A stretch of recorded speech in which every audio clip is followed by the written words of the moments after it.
Good evening बच्चों। अब मैं आपके लिए वार्षिक परीक्षा की तैयारी के लिए कुछ ऑब्जेक्टिव क्वेश्चंस लेकर आई हूँ। थोड़ा सा यानी टाइम लगेगा इसको समझने के लिए, पर निश्चित है कि इन चैप्टर में से आपके मतलब वार्षिक पेपर इसमें कवर हो जाएंगे।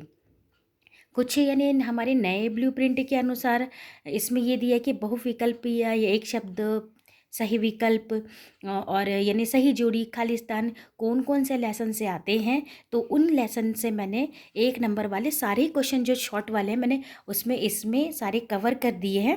आप इन प्रश्नों को आराम से तैयार कर लीजिए और 25 मार्क्स तक आप आराम से इसमें नंबर ला सकते हैं। जैसे एक चैप्टर हमारा अम्लक्षार वाला है जिसमें से ऑब्जेक्टिव क्वेश्चंस आते हैं।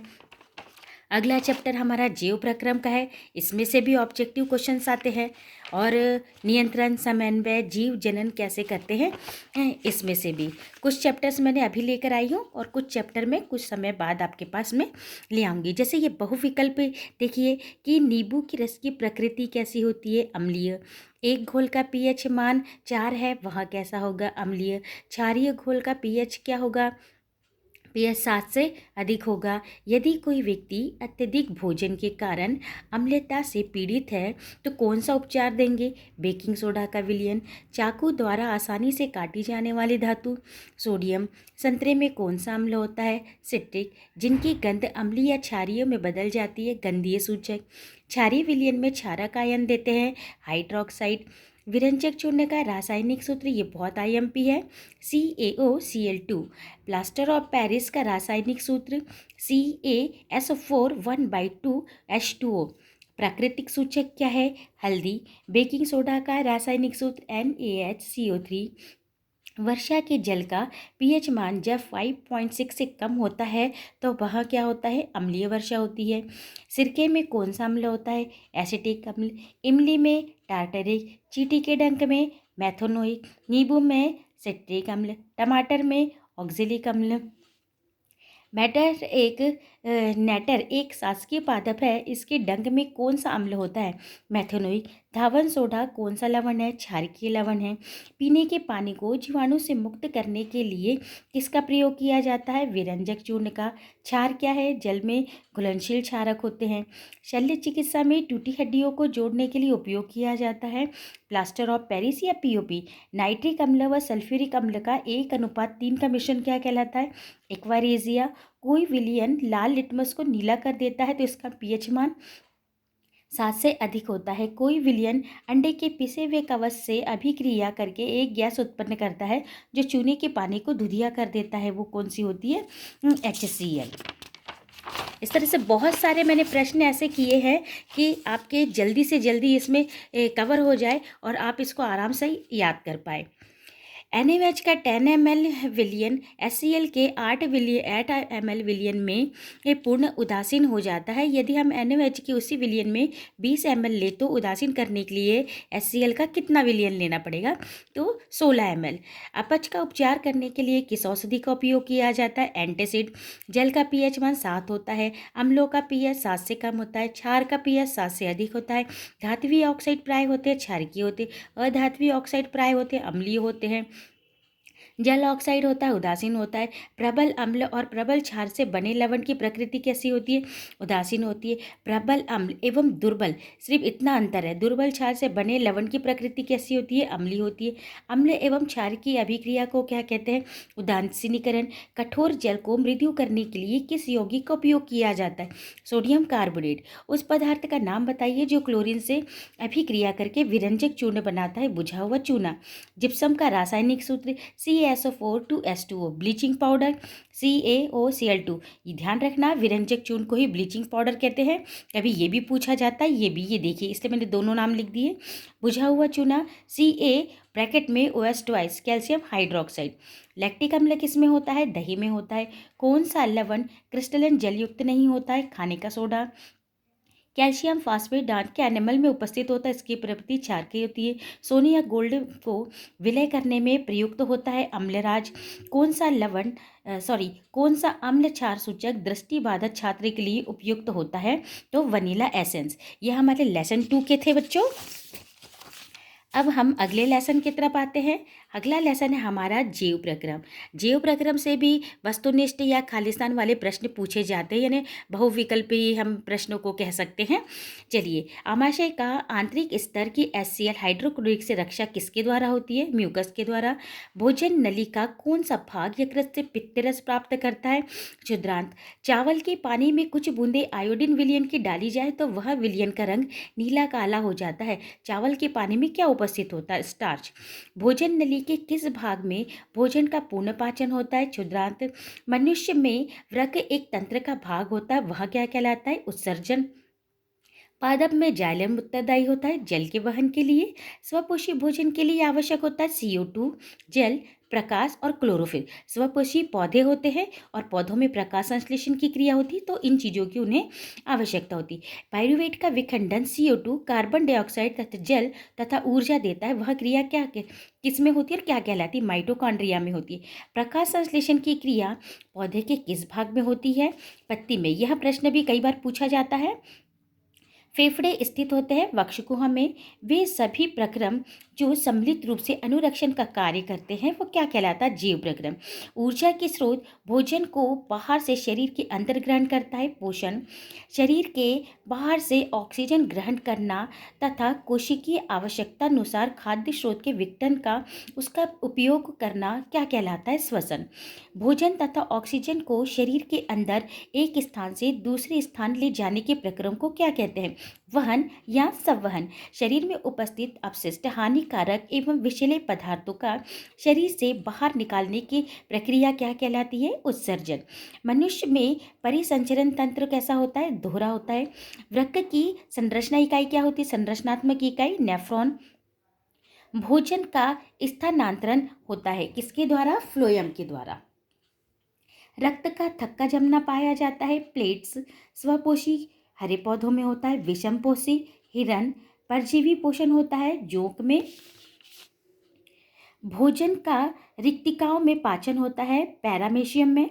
वायु की अनुपस्थिति में होने वाला श्वसन अवायवीय श्वसन होता है और पादप के वायवीय भागों द्वारा वाष्प के रूप में जल हानि क्या कहलाती है? तो वाष्पोत्सर्जन कहलाती है।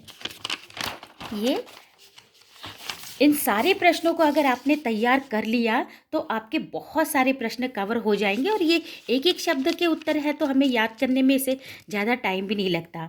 हरे पौधों की पत्तियों में पाए जाने वाला वर्णक का नाम क्लोरोफिल। परजीवी, मृतोपजीवी, सहजीवी एवं कीटभक्षी पौधों को सामान्य रूप से क्या कहेंगे? परजीवी। प्रकाश संश्लेषण की क्रिया की दर सबसे अधिक किस प्रकाश में होती है? लाल। राइजोबियम जीवाणु है सहजीवी।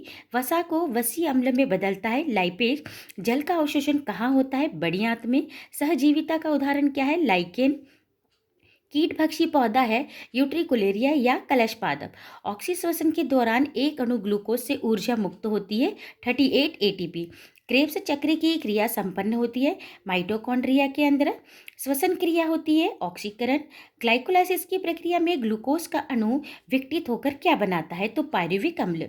अमीबा व पैरामीशियम में श्वसन होता है परासरण के द्वारा। ग्रासहॉपर कीट में श्वसन होता है श्वासनॉल के द्वारा। फेफड़े स्थित होते हैं वक्षगुहा में। अनॉक्सी श्वसन कहाँ होता है? कोशिका द्रव्य में। कौन सा एंजाइम प्रोटीन को यानी पेप्टोन में बदलता है? पेप्सिन। मच्छर किस प्रकार का जीव है? परजीवी। प्रोटीन का अवशोषण किस रूप में होता है? अमीनो अम्ल के रूप में।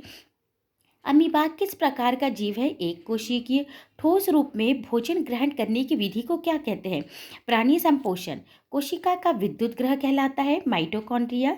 किस क्रिया में CO2 युक्त वायु बाहर निकाली जाती है? निःश्वसन में। केंचुए में किस प्रकार का श्वसन होता है? त्वचीय। अल्कोहल किससे बनता है? अनॉक्सी श्वसन में। अनॉक्सी श्वसन में कितने ATP अणु बनते हैं? 2 ATP। मछली में किस प्रकार का श्वसन होता है? गलफड़ों के द्वारा होता है। ईस्ट में वायवीय श्वसन का सही क्रम बताइए। इसे आप थोड़ा सा ध्यान से पढ़िएगा। ईस्ट में वायवीय श्वसन का क्रम glucose, cytoplasm, pyruvate, cytoplasm, ethanol, CO2। ये देखिए साइटोप्लाज्म है। आपको ध्यान रखना है कि ग्लूकोज है, पाइरुवेट है, एथेनॉल और CO2 है। फिर गुर्दों के निस्पंदन की इकाई क्या होती है? नेफ्रॉन होती है। अब अगले जो हमारे ऑब्जेक्टिव टाइप के क्वेश्चंस आते हैं वो नियंत्रण और समन्वय से आते हैं और जीव जनन कैसे करते हैं उसमें से। चलिए इसको पढ़ते हैं। पादप हार्मोन साइटोकाइनिन दो तंत्रिका कोशिका के मध्य खालिस्तान को क्या कहते हैं? सिनेप्स कहते हैं। मस्तिष्क उत्तरदायी होता है सोचने, हृदय स्पंदन, शरीर के संतुलन बनाए रखने में। एक न्यूरॉन में इलेक्ट्रिकल संकेत रासायनिक संकेत में परिवर्तन घटित होता है। एक्सॉन सिरा अलैंगिक जनन मुकुलन द्वारा होता है। ईस्ट में मानव में मादा जनन तंत्र में भाग नहीं लेता है। शुक्रवाहिनी परागकोश होते हैं। परागकण में कौन सा रोग मैथुन के द्वारा फैलने योग रहित रोग नहीं है? तो हेपेटाइटिस। नर युग्मक व मादा युग्मक में संघनन की क्रिया क्या कहलाती? निषेचन। मनुष्य के वृषण में पाए जाते हैं वृषण कोश। मनुष्य में कौन सा जनन होता है? लैंगिक जनन होता है। अपुष्पीय पादपों में कौन सा जनन होता है? अलैंगिक। बहुविखंडन की क्रिया कैसी होती है? अलैंगिक जनन की होती है। द्विलिंगी पुष्पों में हो सकता है स्वपरागन या परपरागन। परागकोश से परागकणों का वर्तिकाग्र तक पहुंचने की घटना कहलाती है परागण। मनुष्य में शुक्राणु जनन क्रिया क्या होती है? वृषण में होती है। मनुष्य में अंडाणु जनन क्रिया कहाँ होती है? अंडाशय में होती है। वृद्धि की क्रमिक अवस्थाएं क्या होती है? इसे आप अच्छे से याद कर लीजिए। ये 2 नंबर का भी आता है और 1 नंबर का भी प्रश्न आता है। कोशिका विवर्धन, कोशिका विभाजन और कोशिका परिपक्व। अलैंगिक प्रजनन होता है कालिकायन। पौधों में वृद्धि प्रजनन की विधि नहीं है। विखंडन अंड कोशिका बिना निषेचन की क्रिया द्वारा नई संतति का उत्पन्न करती है। यह विधि क्या कहलाती है? अनिषेचक जनन। अंड का शीर्ष भाग क्या कहलाता है? वर्तिकाग्र। जंतु के आकार एवं आयतन का स्थायी विकास कहलाता है वृद्धि। अंडाशय किसका निर्माण करता है? फल का। पादपों में वृद्धि कब तक होती है? जीवन पर्यंत तक होती है। लैंगिक प्रजनन में किसका निर्माण होता है? युग्मनज का होता है। पौधों में लंबाई की वृद्धि के लिए किस यंत्र से नापा जाता है? ऑल्सेनोमीटर। मेंढक में किस प्रकार का निषेचन होता है? बाह्य निषेचन होता है। भ्रूण में वृद्धि होती है द्विगुणित और हाइड्रा में प्रजनन होता है अलैंगिक। थोड़े से ज़्यादा प्रश्न हैं लेकिन मतलब बहुत सारे हमारे इसमें से प्रश्न कवर हो गए हैं। आपको बार बार ढूंढना नहीं पड़ेगा, आप इसी में से पूरा याद कर लेंगे तो आपके आधे से ज़्यादा तैयारी हो जाएगी। मनुष्य किस प्रकार का जंतु है? एक लिंगी। मनुष्य में वृषण कहाँ पाए जाते हैं? उदर गुहा के बाहर। अपने समान संतान उत्पन्न करना क्या कहलाता है? प्रजनन। अलैंगिक प्रजनन का उदाहरण दीजिए। ईस्ट में मुकुलन में। मनुष्य में वृषण की संख्या कितनी होती है? 2। नर मनुष्य में यौन अवस्था कब प्रारंभ होती है? 15 से 18 की आयु में। स्वपरागण किस प्रकार के पुष्पों में होता है? द्विलिंगी पुष्पों में होता है। अनुवांशिकी का जनक कहा जाता है मेंडल को। एक गुणसूत्र की संरचनाएं पाई जाती। 6 अनुवांशिकी के अंतर्गत अध्ययन किया गया माता पिता से संतति में लक्षणों की वंशानुगति का। मेंडल ने अपने प्रयोग किस पौधे में किए? मटर के पौधे में किए। मनुष्य की कोशिका में कितने गुणसूत्र पाए जाते? 23 जोड़े। पुरुष का गुणसूत्र लिंग निर्धारण के लिए उत्तरदायी होता है XY। जीवधारियों में पीढ़ी दर पीढ़ी विभिन्न लक्षणों का संचरण कहलाता है अनुवांशिकता। समजात अंगों का उदाहरण क्या होता है? हमारा हाथ, कुत्ते के अग्रपाद, हमारे दांत तथा हाथी के दांत, आलू एवं घास का ऊपरी भुजकरी। विकासीय दृष्टिकोण से हमारी किससे अधिकतम समानता होती है? चीन के विद्यार्थियों से। एक ही जनक के संतानों को समानता होते हुए भी एक दूसरे से भिन्नता होती है, उसे क्या कहते हैं? विविधताएं। गुणसूत्र संतानोत्पत्ति करते प्रमुख होते हैं। DNA का पूरा नाम, ये बहुत IMP है। डीऑक्सी